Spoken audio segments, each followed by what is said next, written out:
Every day, something dramatic happens in the Caribbean that affects our lives. We'll give you the details. We'll give you the facts on Caribbean Perspective with Eddie Frederick. Host Eddie Frederick. So glad you can join us. Residency requirement will not be removed from the election laws of Guyana. This story takes the lead in today's edition of Caribbean Perspective for Monday, 28th March 2022. Details when we return. Hubbard's Multi-Department Mount Gay and Hubbard's Tire Bay, located at the Building Supplies Compound in Grand Anse, are reminding the motoring public that another round for licensing and inspection has begun. Just arrived on new shipments of quality furrowed and torque tires to fit all makes and models of vehicles at competitive pricing. Shop early to avoid the hassle of long lines. WhatsApp them on 473-405-5482. Hubbard's, quality service, affordable prices.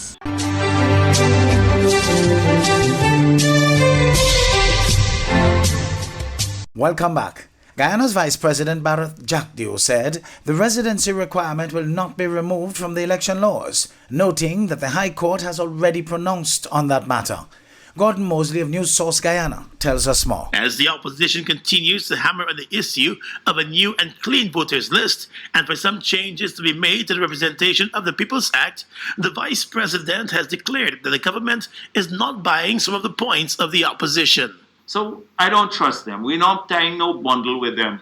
The people of this country have to decide through the public consultation. Mr. Jagdeo said when the consultations are held on the issue of electoral reform, the government will take into account what occurred during the last elections and what it can do to avoid that from reoccurring.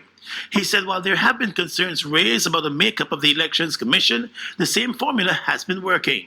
So any amendment to that formula will have to be replaced with some solid safeguards that ensure that elections can't be rigged by capricious action or illegal action on the part of the technical people.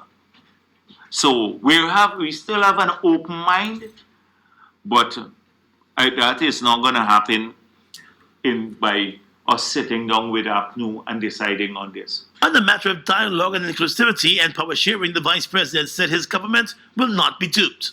We're not born yesterday and we're not going to be duped. We genuinely want to work with the opposition, but it got to be on the basis of some principles and long-term commitment. The Vice President met today with the visiting Deputy Assistant U.S. Secretary of State for Caribbean Affairs and Haiti. The visiting official has also held talks with the People's National Congress and some civil society groups. One political analyst is today describing comments made by both the Prime Minister and the opposition leader of Trinidad and Tobago as excessive and distasteful. Ralph Mirage says the country needs responsible politicians. Commenting on the recent cabinet reshuffle, he said he was very pleased with some of the changes. More from TV6's Nicole M. Romani. Mr. Mirage tells TV6 the nation's politicians need to do better. He says they should inspire and motivate and not exhibit what the population is currently witnessing. I want somebody who can use good language, inspirational language, be a great leader, like Mahatma Gandhi, like Nelson Mandela, like that great president whose name I can't recall now. Lead the country, achieve things, provide direction, and inspire the people to higher things as you go along. An exchange between the Prime Minister and opposition MP Rodney Charles in the Parliament on Wednesday is described as utterly distasteful by Mr. Mirage. In response to a question from MP Rodney Charles regarding jobs in Guyana, the Prime Minister suggested he go to Guyana since he seemed to like it so much. That response did not sit well with the analyst this morning. That kind of language and behave in that kind of way. And when you think of Dr. Rowley's outbursts in the past, several of them which I've outlined, it's utterly disgraceful. There's no other way I can put it. This is disgraceful behavior on the part of a prime minister. It is un-prime ministerial. It is rumshock behavior. I don't know how to put it. I'm so appalled by what I saw this morning. I just looked at it. And not only is appalled, but I find it unnerving. The leader of the United National Congress did not escape criticism, as she too came under fire for comments she made regarding the nation's doctors and the pandemic. I think the term premeditated murder was very, very unfortunate on the part of the political leader of the United National Congress. It was excessive. Here were professionals dealing with an assignment that they were given. They were doing their best and performing quite creditably in the opinion of many people, so that the UNC needs to be careful that whilst it is fulfilling its responsibility of keeping the government on its toes, keeping the government alert, that it does not seem to be excessive, irrational, and sensational. The former MP also weighed in on the resignation of Clarence Rambarat and the new post assigned to Minister Faris Al-Rawi. He needed to go, and then look at what has now been revealed by his chief parliamentary counsel, McIntyre, where Al-Rawi was demanding that McIntyre receive specific instructions from him, Al-Rawi, and not take into consideration the cabinet notes or direction from the Prime Minister in the formation of legislation. I see Clarence Rambarat has gone, and he has gone with a significant parting shot, talking about certain corruption taking place in the acquisition of land and so on. And if that is to be his parting shot, at least he would have redeemed himself, because I don't think he performed well at all as the Minister of Agriculture. Agriculture has gone nowhere under his tenure. Nicole M. Romani, TV6 News.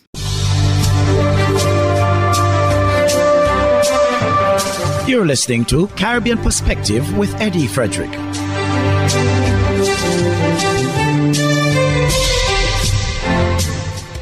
Over in St. Lucia, the parliamentary representative for Choiseul Saltibus and member of the United Workers' Party Bradley Felix says placing the onus solely on the police to combat the current crime wave will not cut it.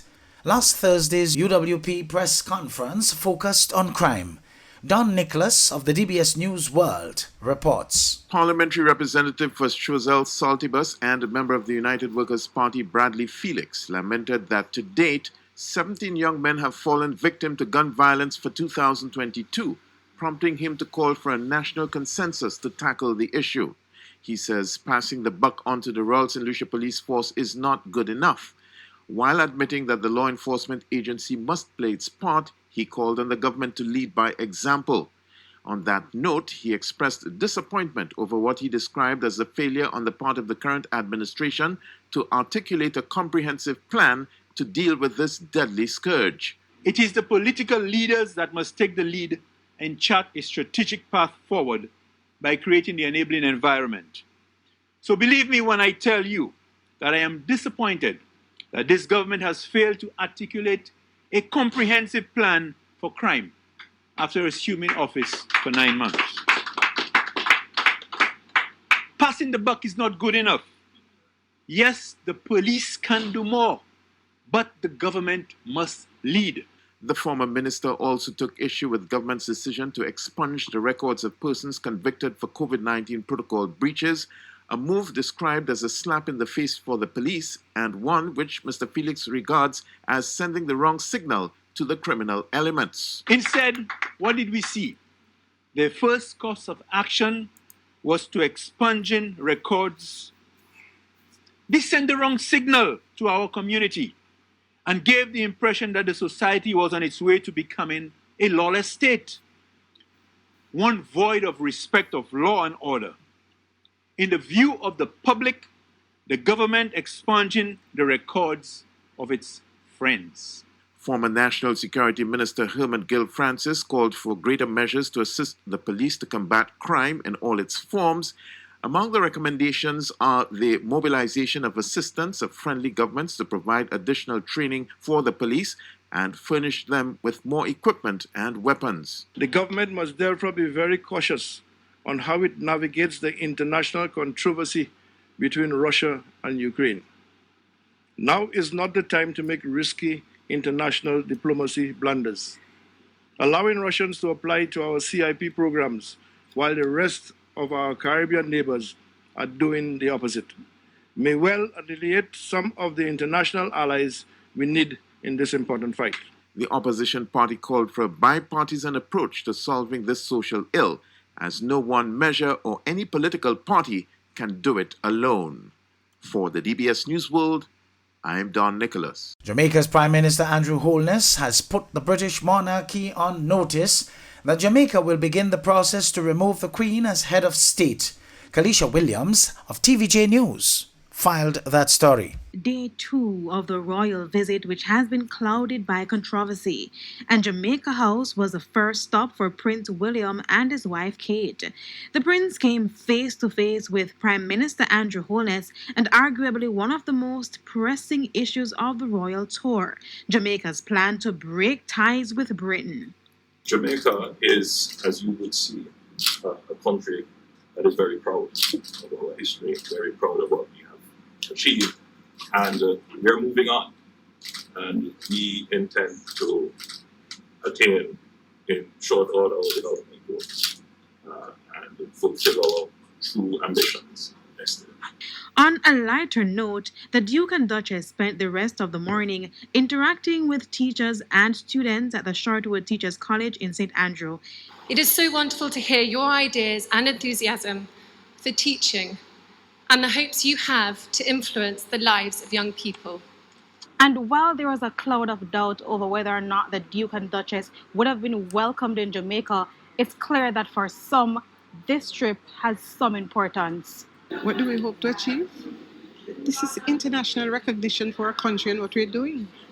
You know, that's very important. You know, some persons would say, this is all optics. What is the real value of having the prince here? We want to say that it's a means of humanitarianism. We want to make that connection, the relationship. We truly want to know that they are in our corner. And the Shortwood Practicing Primary and Infant School went above and beyond to show the royal family just that. In fact, we were told leading up to the visit, volunteers had to be called in to help with interior and exterior decoration. A night and a morning, about 5 hours. Yes, because we had several skills coming into play. And also, we had some professionals coming in as well to add their touch. Mr. and Mrs. Turner, they donated the plants and the grass. They say some fairy tales don't come true, but today, dressed like a princess, 4-year-old Natalia Young met a prince. 3, 4, 10. You know, 10 candles. What kind of cake are you going to have? Do you like chocolate? Yeah? Sweeties? Tomorrow is the final day of the royal visit. The Duke and Duchess will spend most of the day at the Jamaica Defence Force headquarters before leaving the island for the Bahamas. Kalisha Williams, TVJ News. Meanwhile, the Bahamas' Foreign Minister Fred Mitchell said all the talk of the Bahamas moving to Republican status is still relevant today as it has ever been. Here is a clip from ZNS News. And the big argument when I was in high school was, do you really think the Bahamas can be an independent country? Some said yes, some said no. And now, 50 years, it's all academic. These younger people don't even think of it as an argument. So now the next point is, should you still have the monarchy? And what the visit has brought is that issue to the fore. But still, there isn't. It doesn't excite the generation the way independence excited us. I mean, it's just a throw-off argument.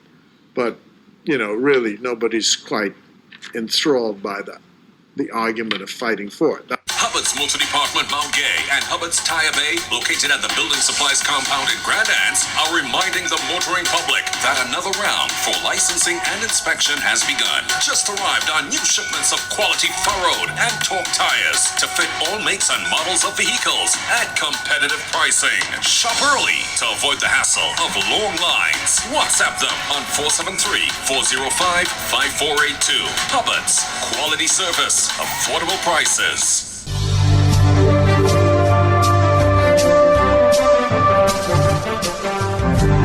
I am Eddie Frederick. This has been Caribbean Perspective, a whole new approach to highlighting developments in the Caribbean.